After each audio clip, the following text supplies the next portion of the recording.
Oh, so here we are, finally World War II. Though I know it's exciting to get to World War II. You guys have had it a million times, so I'm really not going to spend a lot of time here. A little bit of time in this video and a little bit of time in class, but what we're going to cover is what AP Euro is worried about, and that's the causes, effects, and the changes. The cause of World War II, the effects of World War II, and the changes that will take place in the world that will follow with our last unit, Cold War Post. Or last section of this unit, I should say. We're in our last unit. So, World War II, why does it happen? Because there's going to be a failure of that collective security and peace that was set up after World War I. The nations in the world had tried to create a lasting peace, the war to end all wars, but it is going to fail. Part of that is Woodrow Wilson didn't get his way with the Treaty of Versailles, and it will not create an enduring peace. The severe punishment of Germany due to Article 231 resulted in conservative German resentment that dictated peace, that stab in the back. And so that's lasting resentment that's going to allow Hitler to rise to power and the Weimar Republic to fall apart after the Depression in Germany. League of Nations, Wilson's little brainchild there, or love child, I guess you'd say, that he gave up a lot of other things for in this collective peace, is going to not be successful because, first of all, the United States is not part of it, and the USSR is not a part of it. So it's not effective. It didn't have the will nor the support to maintain peace in this time period. And during the 1930s, as we're going to see, it essentially stood by while aggressors like Germany and Italy invaded other countries and violated provisions of the Versailles Treaty. So we don't really have any effective management. It shows Hitler and Italy very quickly that nothing's done if you are an aggressor. So they'll keep moving on, kind of like the bullies they are. We also have in this time period the Washington Naval Conference. This is just another part of these paper attempts at peace, I guess I should say. It was 1921 to 1922. It was trying to stop the armament. If you remember, we talked about militarism was one of the main causes of World War I. This is an attempt to stop the armament by setting up some ratios, like the 5-power treaty and the 4-power treaty. You won't have to know all these other than its ratios. It's set up like if you can have 5 battleships, then you can have 5, and then like Japan's always at the end and they can have 3. The problem with this is it doesn't put a quota or a ratio on smaller warships, and so they'll just start building more of those. Yeah, I'll keep the 5 required battleships, but I'll have tons of other warships, etc. So this is also going to fail. And then we get into the paper agreements, which is what I was trying to jump ahead to, of the 1920s, that are these like aimed at preventing war, but have no real backing to them. We talked about these before, so I'll go very quickly here. We had the Locarno Pact, or the Spirit of Locarno, in 1925, where Germany and other European nations had agreed to settle all disputes peacefully. Very idealistic, gave Europeans a false sense of security about the future. This will become just no longer relevant once Hitler took power. Germany's not really worried about being part of this spirit of the international world. The provisions were not enforceable. It was just this ideal, really with no backing. So what are you going to do if you didn't settle a dispute peacefully? There's no girth to any of these. The Kellogg-Briand Pact of 1928, so we had 62 nations signed, we saw that before, proclaiming war as illegal unless for purely defensive purposes. Once again, no enforcement provisions. I mean, what do you do if someone does attack somebody? Are you going to have to go to war? I mean, it was just a very idealistic, let's throw it out there. And Hitler's later going to claim that his aggressive military inventions were for defensive purposes, so it could really be wrangled to be for whatever you wanted. So paper agreements are going to fail us. We have the Treaty of Versailles fail us, and the attempt to stop armament fail us. And then we are going to have the Great Depression hit, and that is going to allow the rise of fascism. Because the Great Depression allows the rise of fascism in Japan and Germany, one of the ideals of fascism is expanding to as far out as you can to make room for your people. So it's an expansionist kind of tendency with fascism, and we're going to see that Japan quickly jumps on that and invades Manchuria in 1931. The League of Nations condemned the invasions, but did little in the way of sanctions. So they're going to kind of just give Japan slap on the wrist, really, nothing harmful for their attack of Manchuria, even though we have all of these things that say, only defensive attacks, etc. Japan will pull out of the League of Nations because of this little rap on the wrist for invading Manchuria, and Hitler will also withdraw from the League of Nations in 1933 and secretly begin rearmament. So the League very quickly becomes a joke. The London Economic Conference in 1933 will also fail to achieve international cooperation in remedying the Depression. They can't all come to a solution together. The U.S., unfortunately, is going to play a major role in undermining the treaty because we're very isolationist at this point. Britain and France also very pacifist at this point, trying to avoid another great war. And the conference's failure is going to do exactly the opposite of what we would want it to do. It's going to send a strong signal to Hitler that the democracies of the world right now lack the organization and the will to address international crises. And so he sees like these windows opening for him. It shows him that the democracies of the world are weak, and he is going to start to make a move towards Austria with this sense of weakness in the world's democracies.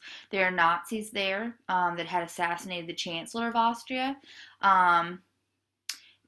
And so Hitler's kind of, he wants to have all these fascists, wants all of the German peoples together.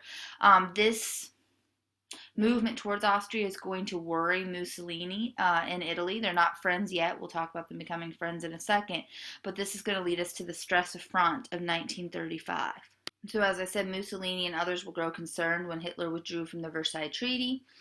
Italy, France, and Britain are going to protest strongly, understanding the danger. And they're going to agree to use force to maintain the political status quo in Europe.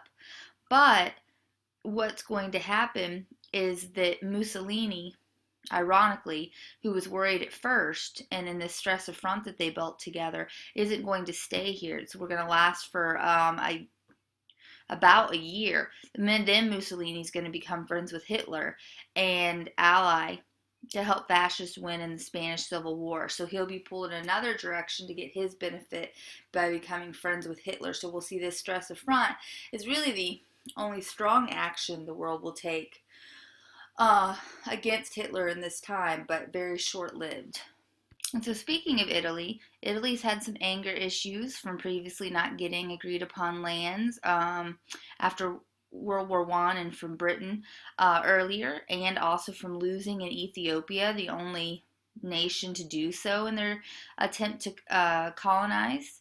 And so Italy is going to take that anger, and with this fascism, that idea of expansionism, and in 1935, they're going to gain a measure of revenge for its earlier defeat by the Ethiopians in 1896.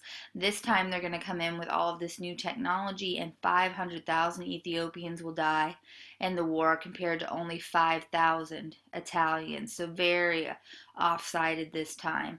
The League of Nations again is going to impose some sanctions, but not really do any harm to Italy because they did not include oil in the sanctions. So they stopped selling or buying all of these things from Italy, but they don't include oil on the list of embargoed goods. What does a war machine need, and what do they need to fuel all of these war machines? That is oil.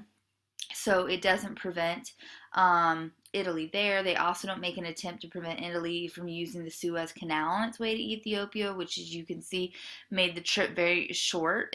Just made it easy for them to get there, because France and Britain were not willing to press Italy because they needed Italy's help in keeping Hitler in check, which we're going to find quickly doesn't work anyhow. Britain in particular sought to appease Italy to end the crisis and only placed an embargo on the sale of British weapons to Italy so that their weapons aren't being used against the Ethiopians. So we see a lot of pacifism in this time, or a fear of going back to war.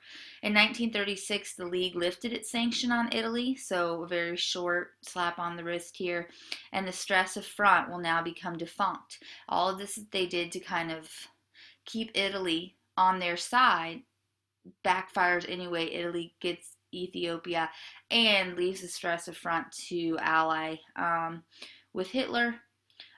Hitler was further encouraged at this point that the international community lacked the will to enforce peace. He's watched them really not step up to do anything. And he is starting to have this feeling that the League won't stop me. that it's not going to do anything to control me if I step forward. So Italy's done it, Japan's done it, why not me? All right, so the Spanish Civil War that's going to draw Mussolini and Hitler together. We haven't been back in Spain since the Spanish succession, but since 1931, a Bourbon monarchy since that time, a Bourbon monarchy had been on the throne. In 1931, they will be unseated, however, and a provisional government put in place, just like a provisional government had been put in place in Germany. It was a republic. It had focused on separating the church and state and made these other huge changes, but unfortunately this new republic then didn't do enough for any group to stay in power. It didn't please really anyone in the country. So in 1933, the right is going to take over, the conservatives are going to take over in an election in 1933, but in then 1936 there will be another election. The Popular Front, then the left, is going to stand up against the right, and this is where we are really going to get a civil war. So Generalissimo Francisco Franco, a fascist, you should be able to remember that with all the F's, in 1936 is going to stand up to make sure that the right doesn't take the election, and is going to seek to overthrow the Republican government in Spain. So the conservatives stand up against the left. Franco sought to restore the power of the Catholic Church and destroy socialism and communism in Spain. And then a civil war will erupt between the fascists, or the phalangists or royalists, and the Republican loyalists. And so you have the civil war that breaks out, just in disagreement on what government should be in place. And Mussolini and Hitler are going to come together to use this civil war to support Franco and use the conflict that ensues as a testing ground for their military forces. It's kind of like a dress rehearsal for World War II. Italy is going to send 100,000 soldiers to Spain, and the Italian army is going to gain practical experience in warfare. Remember that they had some defeats, so this is going to be a good training experience for them.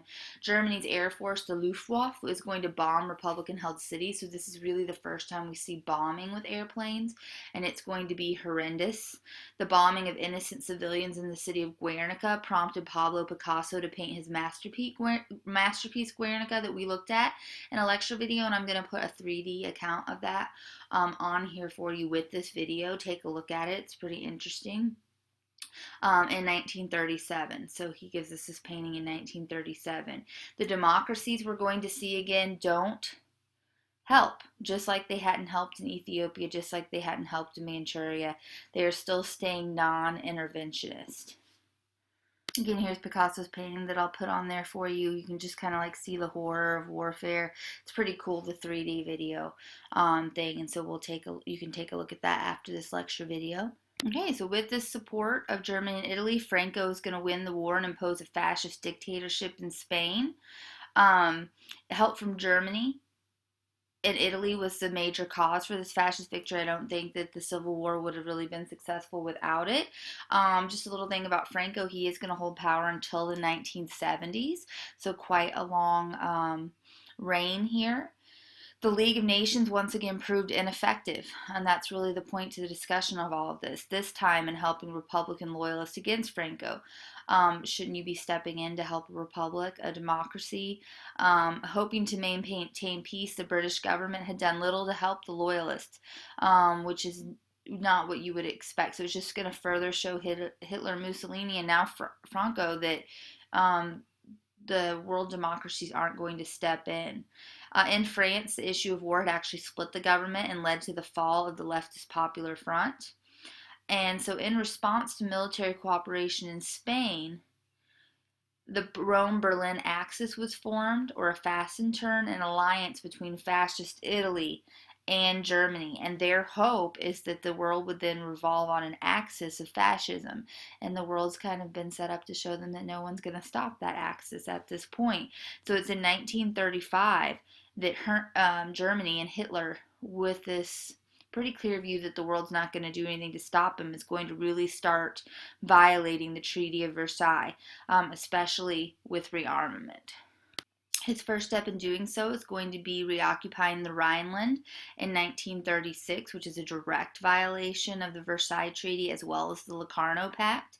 The Rhineland, remembers that region between the Franco-German border. There had been made a buffer there for France to feel better, and had been demilitarized, which is going to be one of the first things that Hitler does, is kind of rearm and put military back.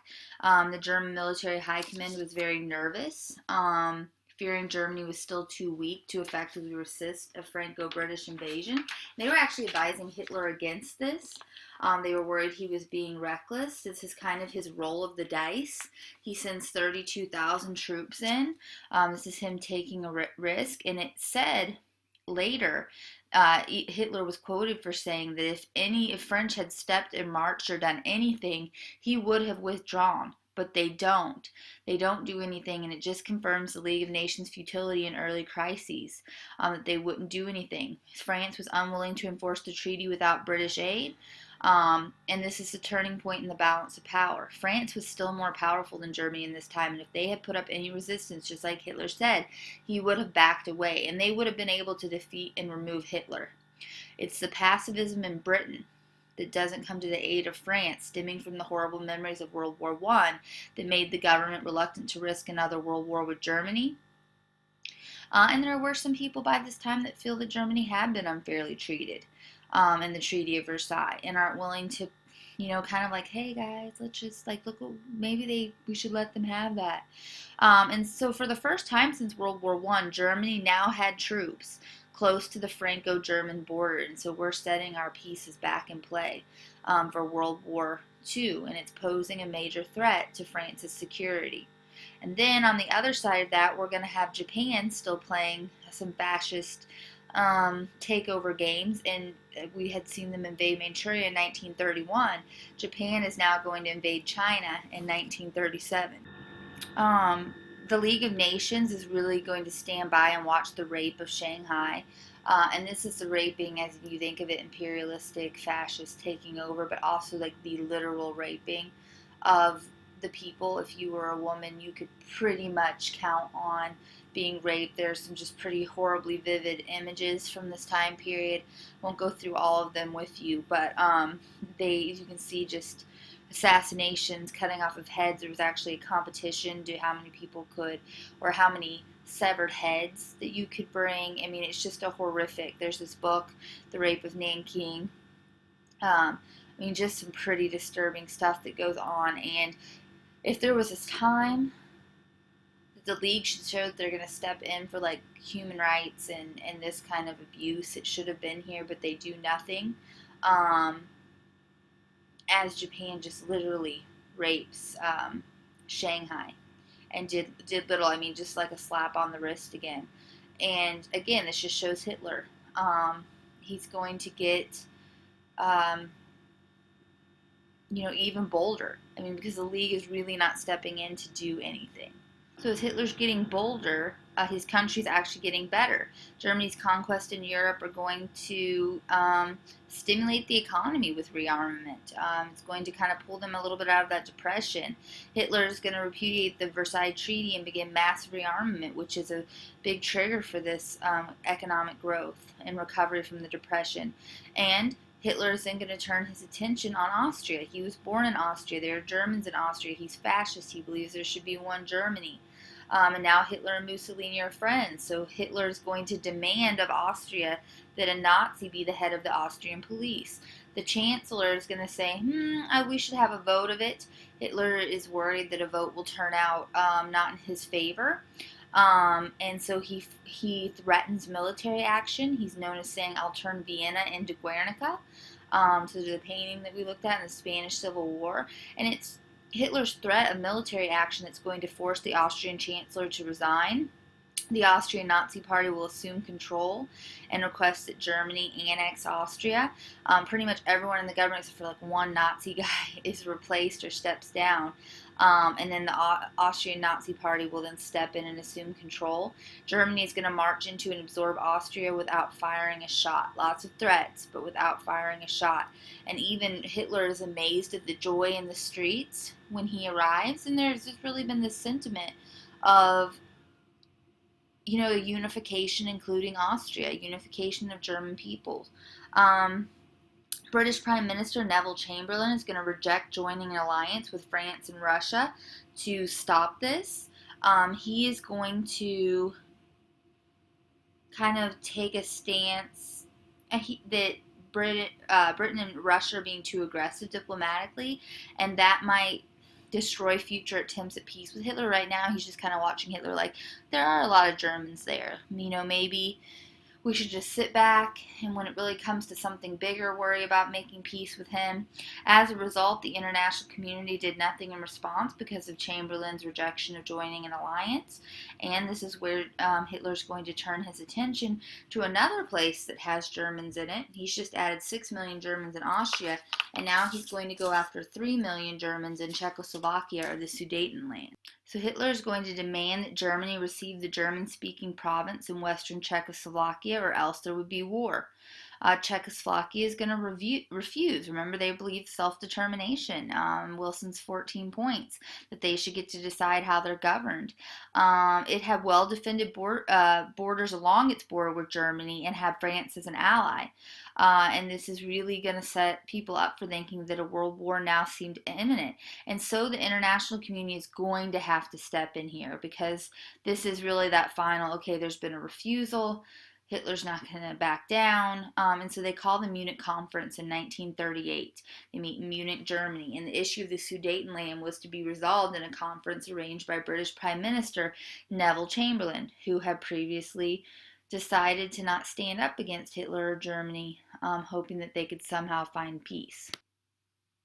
So the conference will then be attended, called in by Neville Chamberlain, by Germany, Britain, France, and Italy. You will notice that Czechoslovakia, nor its ally Russia, who also has Slavs in this area, were invited. They're not there to decide what will happen to them or their peoples. And it's at this conference that Chamberlain, here shaking Hitler's hand, adopted a policy of appeasement, or to give in. Making concessions to an aggressor in order to achieve peace. And that is a result of this pacifist sentiment in Britain and France. We just give Hitler these German-speaking peoples, we just show him that goodwill, he will stop there, we can stop a world war. And so the solution is that Czechoslovakia was forced to give away the Sudetenland. Germany, in return, guaranteed the independence of Czechoslovakia, and the Czechs were shocked that the fate of its country was decided by other countries with no say on their own. This directly goes against self-determination post-World War I. Hitler promised he would make no more territorial demands in Europe. And if Czechoslovakia refused to comply, it would receive no military support from Britain or France. So Czechoslovakia really has no leg to stand on without support of France or Britain. And Chamberlain is going to return to Britain, getting off an airplane, claiming that he had achieved peace in our time, waving it around the paper that he had just achieved the peace of our time. And there is a guy off to the side, however, going, no, this is a huge mistake. Do not appease this man. He is a bully. He will not stop here, and that is Winston Churchill. But nobody at this time is listening to him, and we'll come back to him. On a side note, in 1938, Hitler is named Man of the Year by Time magazine. So you can see, looking back in hindsight, this appeasement and the world's view of Hitler and what he got done. But anyway, Germany will then directly invade the rest of Czechoslovakia. Having promised to only take a bite, Hitler will swallow the whole thing. He will invade the rest of Czechoslovakia by March of 1939. He had double-crossed Chamberlain. He had put right in his face that he could not be appeased. Czechoslovakia, knowing they didn't have any support, did not resist the invasion. And in the space of 1 year, Hitler had taken both Austria and Czechoslovakia without engaging in a war. He's just insatiable, and the world has proven to not stop him. Being insatiable, Hitler will now turn to Poland. Remember, Poland had been taken from Germany, the Polish corridor created after World War I. There are Germans there. He's going to turn his attention to the Polish corridors 1 week after taking Czechoslovakia, so insatiable. Very quickly, he demanded the Baltic port city on Danzig. It's his invasion of Poland ultimately that we're going to see is going to begin World War II. But it begins by taking the city of Danzig, located on the Polish corridor. As he had done with the Sudetenland, Hitler used the alleged poor treatment of the ethnic Germans in Poland as a pretext for his demand. So I got to get my unhappy German people out of there. Chamberlain now threatened that if Germany attacked Poland, Britain would fight a war to protect Poland. Hitler, not going to be dissuaded, but trying to avoid what Bismarck or OVB always said, avoid a two-front war, is going to turn his attention to Russia to try to avoid that two-front war against France and Britain in Russia. And this is where we're going to get the German-Soviet Non-Aggression Pact, or sometimes called the Nazi-Soviet Non-Aggression Pact, or sometimes by even the guys who created the Molotov-Ribbentrop Pact. So 3 different names you might see on the text. So, in August of 1939, this pact is made by Hitler seeking assurances that Russia would not attack Germany if he invaded Poland.